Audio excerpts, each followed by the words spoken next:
오늘 하나님께서 우리에게 주시는 말씀은 누가복음 13장 22절에서 30절까지 말씀입니다. 제가 봉독해 드리겠습니다. 예수께서 여러 성읍과 마을에 들르셔서 가르치시면서 예루살렘으로 여행하셨다. 그런데 어떤 사람이 예수께 물었다. 주님, 구원을 받을 사람이 적습니까? 예수께서 그들에게 대답하셨다. 너희는 좁은 문으로 들어가기를 힘써라. 내가 너희에게 말한다. 들어가려고 해도 들어가지 못하는 사람이 많을 것이다. 집주인이 일어나서 문을 닫아버리면 너희가 밖에 서서 문을 두드리면서 주인님, 문을 열어주십시오 하고 졸라도 주인은 너희가 어디에서 왔는지 나는 모른다 하고 대답할 것이다. 그때에 너희가 말하기를 우리는 주인님 앞에서 먹고 마셨으며 주인님은 우리를 길거리에서 가르치셨습니다. 할 터이나 주인이 너희에게 말하기를 나는 너희가 어디에서 왔는지 모른다. 불의를 일삼는 자들아 모두 내게서 물러가거라 할 것이다.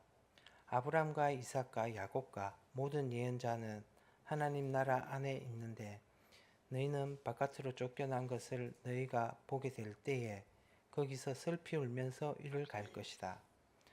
사람들이 동과 서에서 또 남과 북에서 와서 하나님 나라 잔치 자리에 앉을 것이다. 보아라, 꼴찌가 첫째가 될 사람이 있고 첫째가 꼴찌가 될 사람이 있다. 아멘. 김영건 목사님께서 설교해 주시겠습니다. 할렐루야. 아멘. 사랑하는 성도들, 우리 함께 얼굴을 또 이렇게 보고 교제할 수 있으니까 얼마나 또 기쁘고 감사한지 모릅니다. 우리가 서로 교제하기 전에 예배를 통해서 살아계신 우리 하나님과 깊은 교제를 나눌 수 있는 그런 시간이 되기를 간절히 소망합니다. 우리 계속해서 예수님의 생애를 보고 있습니다. 우리 지난주에 예수님께서 또 성전 봉헌절 날 바리새인들에게 돌에 맞을 뻔한 그 사건을 말씀을 드렸습니다. 성전 봉헌절이 있고요. 예수님 돌아가시는 그 6월절까지는 약 3개월 정도, 한 4개월 정도 보기도 하는데 우리가 좀 외우기 쉽게 3개월 정도 이렇게 남아 있습니다. 이 마지막 3개월을 예수님께서 어떻게 보내셨는가 참 어렵습니다. 여러분 머릿속에 들어 있습니까? 예수님의 마지막 성전 봉헌절 약 12월 달이죠. 성전 봉헌절부터 그 다음 6월절, 3, 4월 이렇게 되는데 그때까지 예수님께서는 어디에서 무엇을 하셨는가 아시겠습니까? 이제부터는 이제 그 이야기를 하려고 합니다. 성전 봉헌절을 이제 보내고 이 종교 지도자들이 유대인들이 예수님을 돌로 치려고 했을 때에 예수님께서 그 길을 이제 벗어나게 되십니다. 우리가 지난번에 요한복음을 봤는데 요한복음을 잠시 한번 펴보시겠습니까? 제가 성경을 이렇게 찾으란 말을 잘 안 하거든요.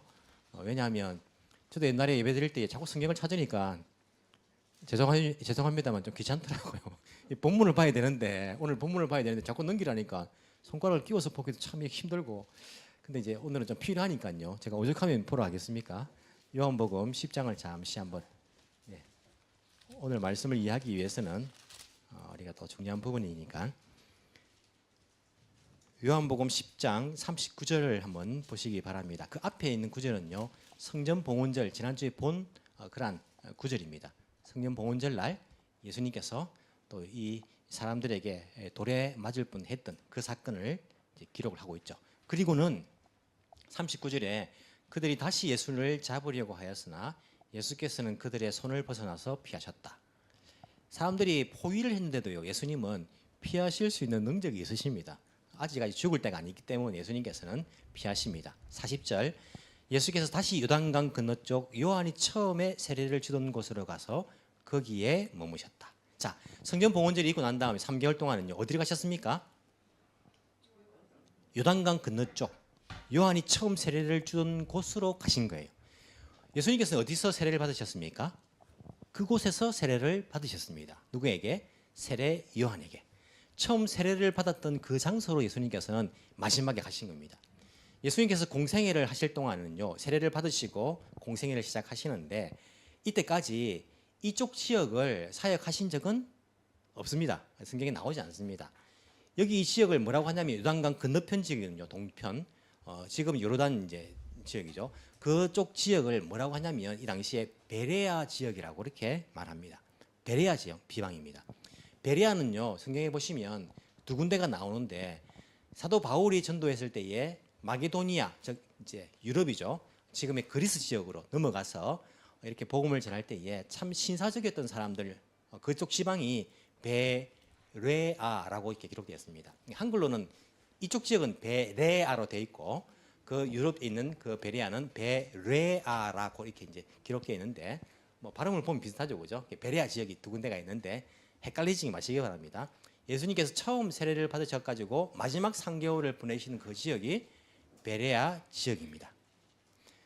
이 베레아 지역은요, 그 당시에 이스라엘은 로마의 지배를 받았죠.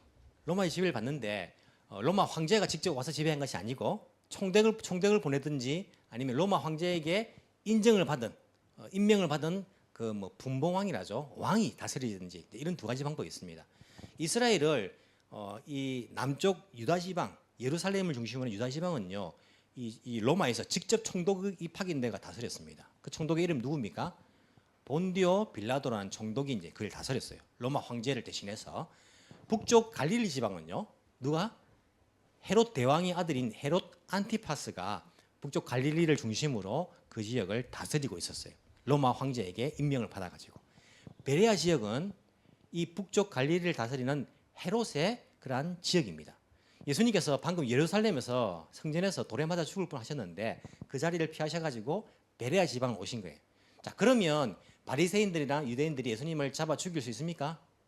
없습니다. 왜냐하면 예루살렘을 중심으로 해서는요 본디오 빌라도에게 어느 정도 인정을 받아가지고 유대의 종교 지도자들이 사내들인 공의회를 만들어서 자체적으로 어느 정도 사람을 잡고 심판을 하고 할 수 있는 그런 권한이 있었어요.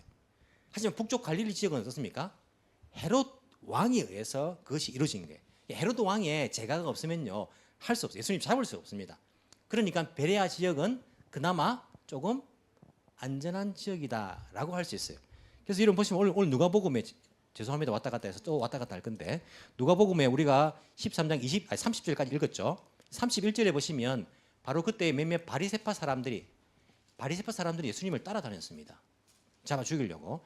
예수님께 말합니다. 뭐라 말합니까? 여기에서 떠나가십시오. 헤롯 왕이 당신을 죽이고자 합니다. 왜? 베레아 지역은요 헤롯 왕의 지역이기 때문에 그곳을 떠나라고 말하는 거예요. 어디로 가란 말입니까?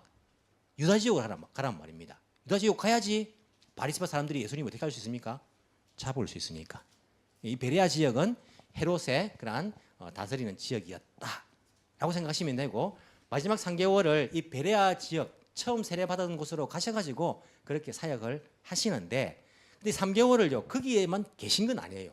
그래서 조금 우리가 좀 어려운 부분이 있는데 거기 베레아 지역에 계시다가 예루살렘 지역으로 다시 오십니다.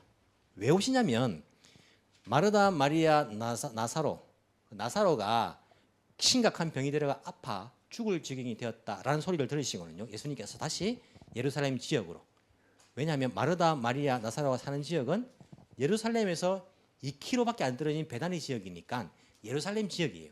그래서 예루살렘으로 다시 오셨다가 또 그리고는 예루살렘에 계속 계신 것이 아니고 또 어디 갑니까? 또 베레아 지역 요단강 지역으로 다시 가시는 거예요. 가셔가지고 마지막 십자가에 못 박히기 전에는요 다시 마르다 마리아 집에서 출발하시거든요. 예루살렘 입성을요 마지막 그 한 8일 정도를 입성하시는데 그 전에 이 베레아 지역에 그리고 요단강 지역에 마지막 방문했던 지역이 어디로 성경에 나와 있냐면 여리고 지역에 삭개오를 만난 사건이 이 마지막 3개월의 제일 끝에 있는 그러한 일이다라고 알려져 있습니다. 왜냐하면 여리고 지역도 예수님께서 사역 가운데 있지 않았습니다. 그 요단강 건너서 세례를 받으시고 다시 요단강 건너서 서편에 여리고 지역에서 거기 가면 지금도 있다 했죠, 그죠? 예수님께서 사탄에게 시험 받으신 그 시험산이 지금도 여리고 지역에 있습니다. 그 지역에 처음 그때 가셨고 사역할 때는 안 가시다가 마지막 3개월 동안에 그 베레아 지역과 그리고 여리고 지역에 그렇게 하시면서 중간에 예루살렘 왔다 갔다 하시는 그 여정을 3개월 동안 보내셨다라고 생각하시면 됩니다. 무슨 말씀인지 아시겠죠, 그죠? 예.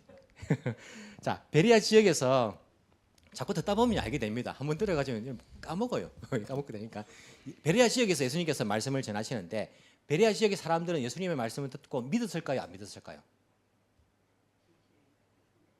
믿었을까요? 안 믿었을까요? 요한복음 10장 아까 우리가 봤죠. 39절을 40절을 봤습니다. 거기 41절에 보면 그 나와 있습니다. 그 사람들이 믿었는지 안 믿었는지 나옵니다. 41절 요한복음 10장 41절 많은 사람이 그에게로 왔다. 그들은 이렇게 말하였다. 이 베레아 지역의 사람들입니다. 요한은 표징을 하나도 행하지 않았으나 여러분 세례 요한이요 기적을 베풀었을까요? 베풀지 못했네, 그죠? 표징은 하나도 행하지 못했습니다. 세례 요한은. 하지만 요한이 이 사람을 두고 한 말은 모두 참되다. 이 사람은 누굽니까? 예수님에 관하여 한 말은 모두 참되다. 그곳에서 많은 사람이 예수님을 어떻게 했다고요? 믿었다. 베레아 지역 사람들은요 예수님 믿었어요. 왜 믿었습니까? 세례 요한이 거기서 사역했거든요. 세례 요한은 기적을 베풀지 않았지만 많은 사람들에게 하나님의 말씀을 선포한 사람으로서 사람들이 세례를 받았습니다. 그 세례 요한에게. 세례 요한은 기적을 베풀지 않았지만은 예수님에 관하여서 가르친 말씀이 있어요. 그렇지 않습니까? 예수님께서 세례를 받으러 왔을 때도 아니 어떻게 내가 당신을 세례 줍니까? 안 됩니다. 이렇게 하기도 하고 예수님을 향해서 보라 하나님의 세상 죄를 지고 가는 하나님의 어린 양이다. 이렇게 세례 요한이 가르쳤어요. 저분이야말로 하나님의 어린 양이다. 나는 메시아가 아니다. 내 뒤에 오실 분이 있는데 나는 그분의 신발끈 풀고 매는데도 그런 자격도 없는 사람이다.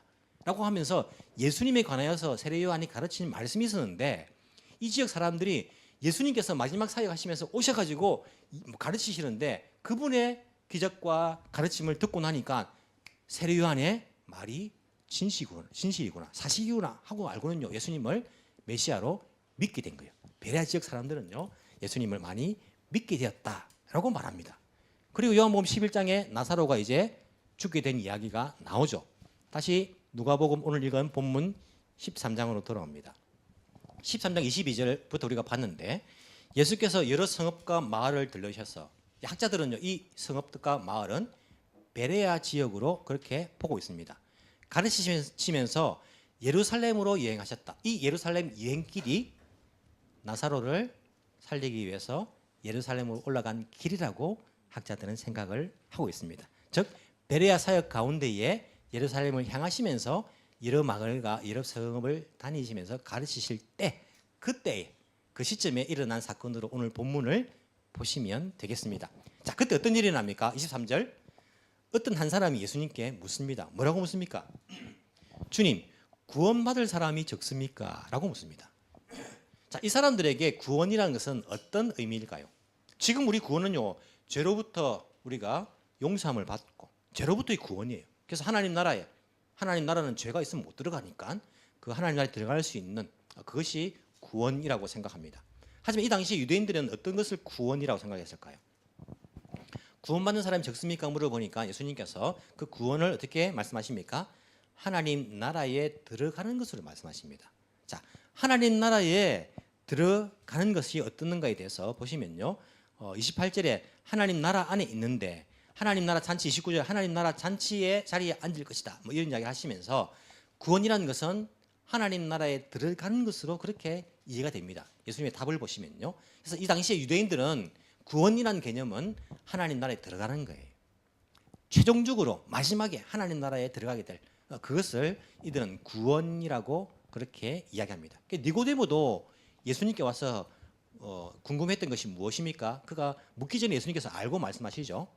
사람이 물과 성령으로 거듭나지 않으면 하나님 나라를 볼 수 없다. 이게 니고데모도 관심을 가진 거예요. 하나님 나라에 어떻게 들어갈 수 있는가? 어떻게 하면 이제 그게 관심인 겁니다. 이 사람이 뭐라고 묻냐면 구원받을 사람, 하나님 나라에 들어갈 사람이 적습니까? 이렇게 묻는 거예요. 자, 그러면 어떻게 대답해야 됩니까? 적다 아니면 많다 이렇게 이제 대답을 해야 되잖아요. 예수님의 대답은 어떻습니까? 24절에 보시면 너희는 좁은 문으로 들어가기를 힘쓰라. 내가 너에게 말한다. 들어가려고 해도 들어가지 못하는 사람이 많다. 자, 그러면 많다는 겁니까? 적다는 겁니까? 구원받을 사람이 많다는 겁니까? 적다는 겁니까? 적다는 거예요. 예수님 말씀은요. 좁은 문으로 들어가야 된다. 하나님 나라의 문은 구원의 문은 좁은 문인데 거기 들어가도록 힘쓰라. 들어가려고 하는 사람은 많지만은 거기에 들어갈 수 있는 사람은 많지 않다는 거예요. 들어가지 못할 사람이 많다. 이렇게 말씀하시는 거예요. 큰일 났다 그죠? 구원받을 사람이 많지 않다는데 어떻게 합니까? 여기서도 그러면 적다는 거 아닙니까? 어떻게 합니까? 아, 큰일 났네요. 신천지에서는 구원받은 사람이 성경에 나와 있는 요한계시록 나와 있는 14만 4천 명만 구원받는다라고 말하죠, 그죠? 참 이거 보면 신천지 믿는 사람들 보면 머리가 어떻게 된지 모르겠어요.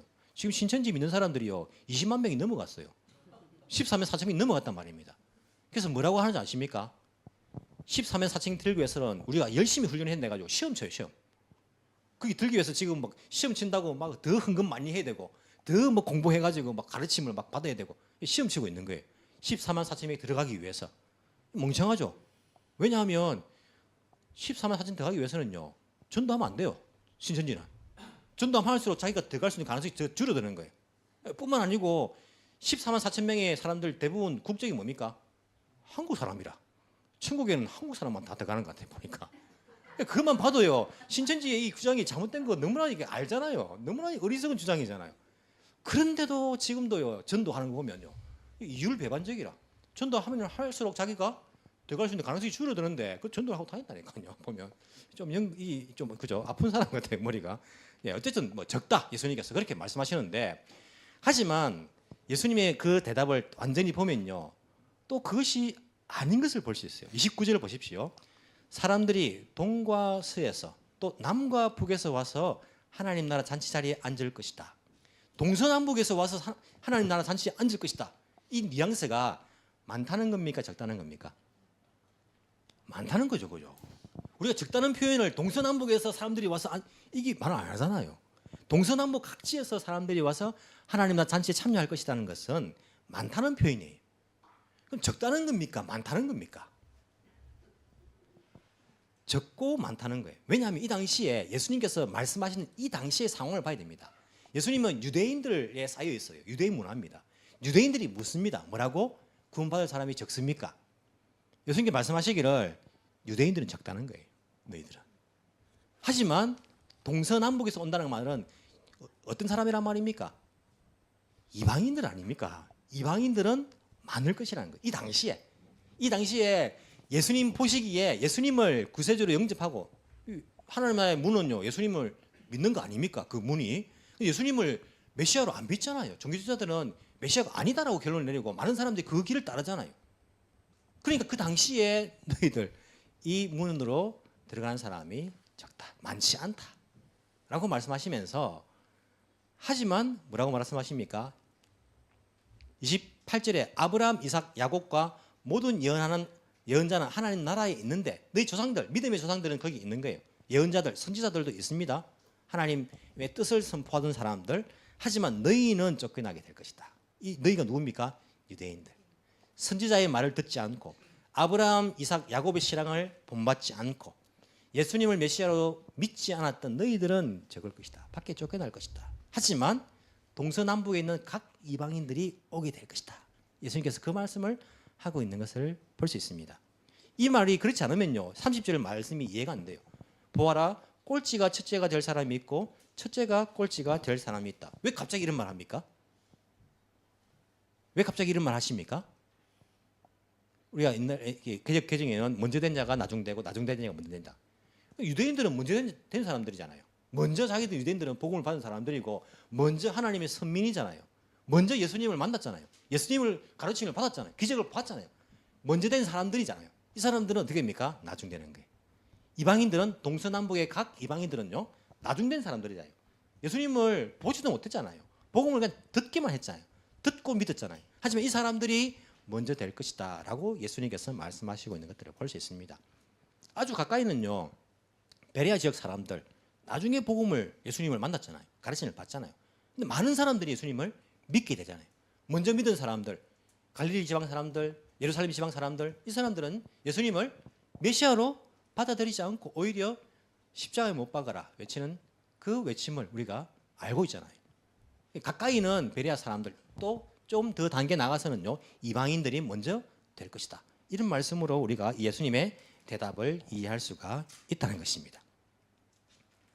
그러면서 예수님께서 하시는 말씀이 너희들은 좁은 문으로 들어가야 된다. 하나님 나라의 문은요 좁은 문이에요. 넓은 문이 아니란 말입니다. 예수님께서 좁은 문과 넓은 문을 한 번 더 언급하신 부분이 있습니다. 어디냐면 마태복음 7장 13절에 보시면요. 거기에 예수님께서 좁은 문과 넓은 문을 말씀하고 있는 것들을 볼 수 있습니다. 어떻게 말씀하시냐면 좁은 문으로 들어가라. 멸망으로 이끄는 문은 넓고 그 길이 널찍하여서 그리로 들어가는 사람이 많다. 생명으로 이끄는 문은 너무나도 좁고 그 길이 비좁아서 그것을 찾는 사람이 적다라고 예수님께서 말씀하시는 거예요. 자, 그러면 여러분 생각해 보십시다.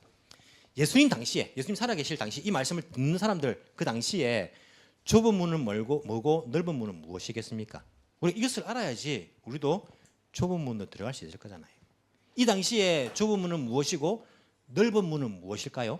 넓은 문은 쉬운 문입니다. 그렇지 않습니까? 누구나 다 찾는 문이고 길이에요. 예수님 당시 예수님의 말씀을 듣고 있는 그 유대인들 그들에게 있어서 좁은 문과 넓은 문은 무엇이었을까요? 넓은 문은 무엇이었을까요? 먼저 유대인들에게 있어서 넓은 문이라는 것은 바로 유대인으로서의 그 선민 사상을 가지고 살아가는 것입니다. 즉 무슨 말이냐면 그들은 하나님 나라에 들어갈 수 있는 사람은 유대인밖에 없다고 생각했습니다. 선택받은 사람들. 이방인들이 들어가려고 하면 어떻게 해야 됩니까? 할례를 받고 유대인처럼 돼야 되는 거예요. 유대인만이 선민이라 생각하는 선민 사상을 다 가지고 있었습니다. 자기들 가운데에 자기들 율법을 지키고 그리고 이 바리새인들 종교지도자들이 말하고 있는 그것을 따르면 하나님 나라에 들어갈 수 있다라고 생각을 한 겁니다. 그게 이 당시에는 넓은 문이에요. 누구나 다 가는 길이었습니다. 유대인이라면. 그래서 그들이 예수님을 이 사람은 메시아가 아니다라고 결정했을 때에 그 길을 따라야 돼요. 근데 예수님을 메시아로 믿으면 어떻게 됩니까? 쫓겨나는 거예요. 그 공동체에서. 예수님을 믿는 것은 좁은 문이고 그 당시에 유대인으로서 그 길을 따르는 것이 넓은 문이에요. 많은 사람들이 찾는 그 문이란 말입니다. 구약시대 또 보시면 아브라함, 이삭, 야곱의 믿음을 찾지 않고 예언자들의 길을 따르지 않았던 사람들이 뭡니까? 그 당시에 구약시대 당시에 그들이 그렇게 따르고 있던 그 시대 정신이에요. 시대 정신. 하나님께 제사를 드렸고요. 제물을 드렸고 그들은 율법을 지키는 것도 있었지만은 진정 하나님의 뜻을 따르지 않았는 거예요. 하나님의 그 율법 속에 담긴 하나님의 뜻이 무엇일까를 따르지 않았던 거예요. 그렇기 때문에 그들은 그 좁은 문이 아니라 넓은 문으로 갔다라고 우리가 이야기할 수 있는 거예요. 그 당시의 시대 정신이에요. 유대인들에게 있어서 시대 정신이라는 것은 자기들은 유대인으로서 이 유대 사회 자기들이 생각하는 그 사상을 따르면 구원받는다 이거예요. 이게 넓은 문이었고 넓은 길이었습니다. 하지만 좁은 문과 좁은 길은 무엇입니까?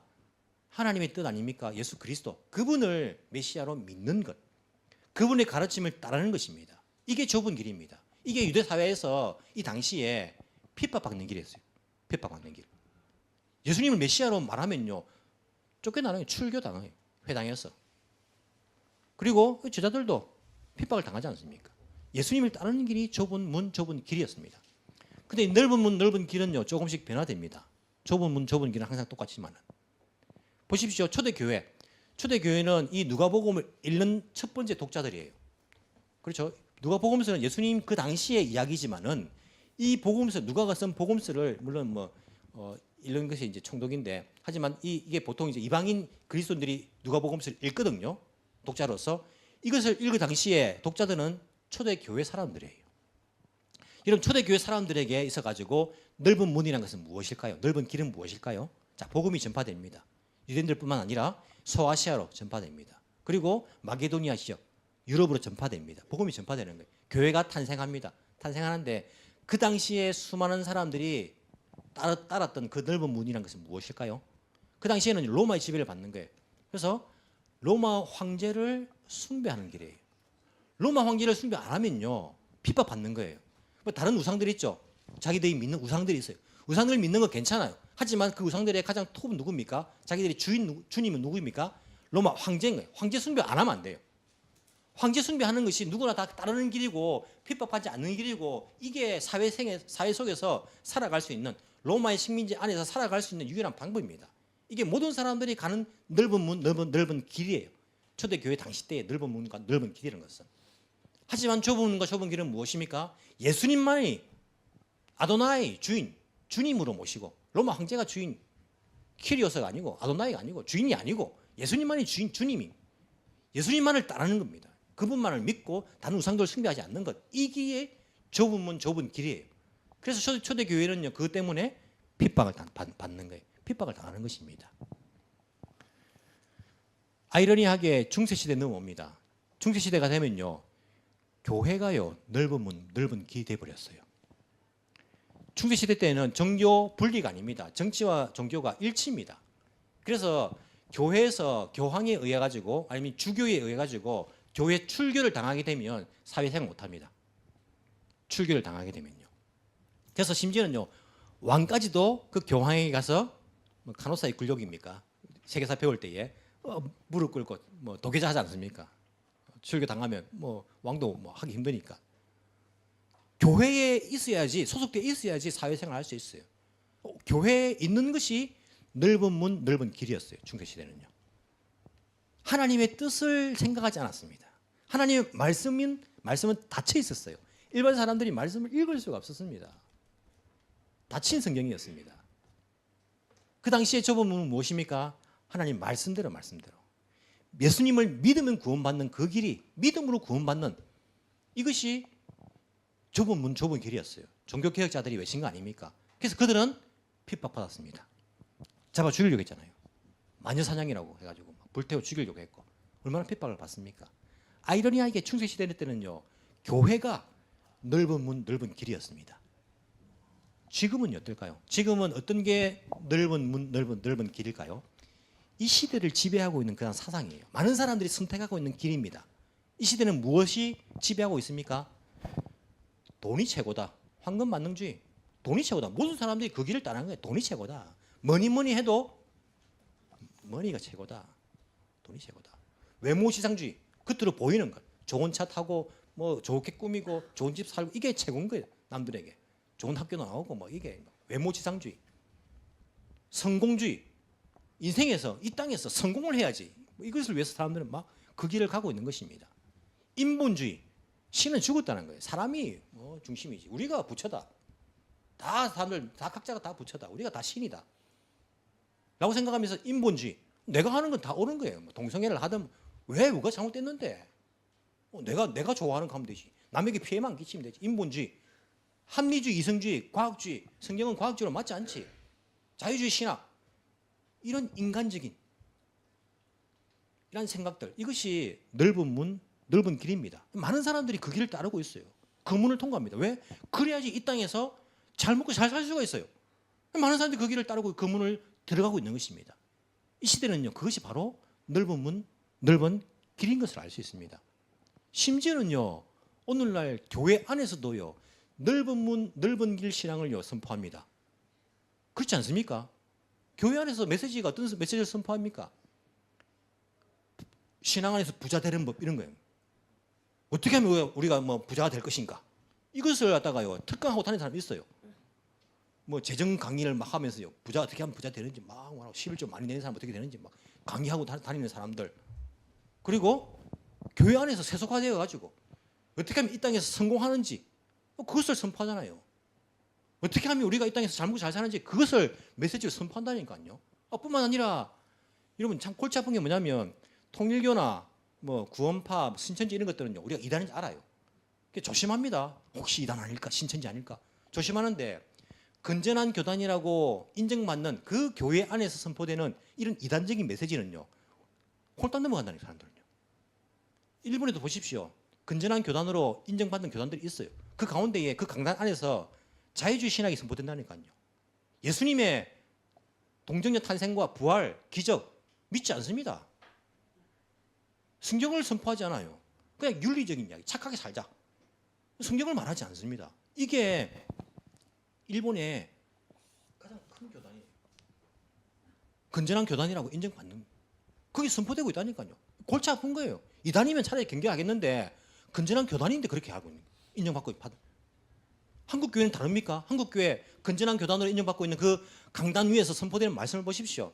기복 신앙 아닙니까? 번영주의. 이 땅에서 우리가 어떻게 하면 잘 먹고 잘 살 것인가? 세상 사람들과 똑같은 그 넓은 문과 넓은 길을요 선포하고 있는 거예요. 하지만 예수님의 그 길은요 좁은 길이고 좁은 문입니다. 교회가 넓은 문 안에 넓은 문인데 좁은 문 그림만 그려가지고요 사람들 속이고 있다니까요. 예수님은 부자가 되는 길을 가르쳤습니까? 이 땅에서 성공하는 길을 가르쳤습니까? 아니, 예수님은요, 십자가의 길을 가르치십니다. 십자가의 길. 누구든지 나를 따라오려거든 자기 십자가를 지고 나를 따라올 것이다. 그 길은요, 십자가의 길입니다. 그게 좁은 문이고 좁은 길입니다. 이 땅에서 성공과 이 땅에서 우리가 부유하게 되는 것과 이 땅에서 번영과 이것을 추구하면서 그 길을 가는 것이 아니라 우리는요, 저 천국 바라보면서 죽어가는 그 영혼들을 바라보면서 아버지의 심정으로 그 영혼들 불쌍히 생각하면서 그 영혼 구원하기 위해서 하나님 나라가 하나님의 뜻이 이 땅 가운데 이루어지기 위해서 그것을 놓고 기도하고 그것을 놓고 예수님 가신 그 길을 나에게 고난이라 할지라도 따라가는 길. 세상 사람들에게 저 바보 멍청이라 세상 살 줄 모른다, 사업할 줄 모른다 그렇게 손가락질 당해도요, 꿋꿋하게 우리가 예수님 그분만을 바라보면서 십자가 길을 가는 길, 그 길이 좁은 문, 좁은 길입니다. 그러면 우리는 믿는 사람들은 뭐 부자도 되지 말고 뭐 성공도 하지 말고 실패만 하고 살까요? 가난하게 그래서 살까요? 그 말이 아닙니다. 부자가 되어도요, 성공해도요, 좋은 직장 가도요, 좋은 학교 가도 우리가 거기에 세상 사람들이 생각하는 거기에 만족을 누리면서 그것이 우리의 인생의 목표가 되는 것이 아니라 부자건 가난하건 잘되건 못되건 간에 우리는요, 예수님 가신 그 길을 생각하는 거예요. 그 길을 따라가는 것입니다. 내 십자가를 지고요. 세상에서 성공했다는 그 사람을 따르는 것이 아니고 그 이야기를 듣고 그 길을 따라가는 것이 아니라 주님께서 우리에게 말씀하신 그 십자가의 길을요, 우리가 순종하며 따라가는 길, 그 길이야말로 좁은 문, 좁은 길이라고 우리 주님께서 우리에게 말씀하시는 그 음성을 우리가 듣고 따라가야 합니다. 각 시대마다요, 넓은 문과 넓은 길, 사탄 마귀는 우리에게 그 문으로 들어가도록 그렇게 유혹을 합니다. 하지만 그 시대에 살아가는 사람들은요, 그 문과 그 길을 잘 알지 못하고 그냥 아무 생각 없이 그렇게 그 문으로 들어가서 그 길을 따르는 사람들이 많습니다. 이 시대를 지배하고 있는 정신이 무엇인가? 조금만 생각해 봐도요, 우리가 사탄이 어떤 문, 어떤 길을 가게 하는 것인가 우리가 조금 생각만 해봐도 알 수 있어요. 모든 사람들이 가는 그 길이 아니라 쉽게 이 세상에서 좋게 그리고 많이 이 길이 아니라 예수님께서 우리에게 가르쳐주셨던 그 길, 하나님의 아버지의 뜻이 땅 가운데 이루어지기 위해서 주님께서 좁은 문 좁은 길 십자가 지고 가셨던 그 길, 우리가 그 길을 따라가는 것, 이것이야말로 주님께서 원하시는 그 길이다라는 것을 알아야 할 것입니다. 이 당시 유대인들은요, 하나님 나라 문 앞에서 이렇게 그들은 외칠 그런 것을 예수님께서 아시고 그렇게 말씀하십니다. 뭐라고 말합니까? 26절, 그때 너희가 말하기를, 이 당시에 예수님 말씀을 듣고 있는 유대인들입니다. 우리는 주인님 앞에서 먹고 마셨으며, 예수님 같이 먹고 마셨습니다. 주인님은 우리를 길거리에서 가르치셨습니다. 유대인들 그렇게 들었습니다. 하지만 주님은요, 뭐라고 말합니까? 나는 너희를 도무지 알지 못한다. 불의를 일삼는 자들아. 유대인들이 뭐 남의 욕을 훔치고 죽이고 했습니까? 그런 불의가 아니고 하나님의 의를 이루지 않고 그것을 구하지 않는 사람들이었어요. 불의를 일삼는 자들아, 내게서 물러가라. 이 일이 오늘날 이 시대 교회를 다니는 사람 가운데서도요, 똑같은 일이 벌어질지도 모릅니다. 주님 앞에서 진정 좁은 길로 들어가기를 힘쓰라 하신 예수님의 말씀 따라서 이 시대의 정신에 물들지 않고 주님 원하시는 그 길이라면 생명 구원을 위해서, 복음 전파를 위해서, 하나님 나라 확장을 위해서, 하나님의 뜻이 이 땅 가운데 내 인생 가운데 이루어지는 그 일을 위해서 우리가 나의 십자가 지고 주님을 따른다면 우리가 그 잔치에 참여하여서 주님과 함께 영원히 살아갈 그 날들을 맞게 될 것입니다. 우리 모두 그 길을 갈 수 있는 성도들의 되기를 간절히 소망합니다. 기도드리겠습니다. 사랑이 많으신 하나님 아버지, 감사합니다. 우리를 주께서 택하여 주시고 복음을 듣게 하시고 하나님 나라 백성으로 살게 하여 주신 것 감사합니다.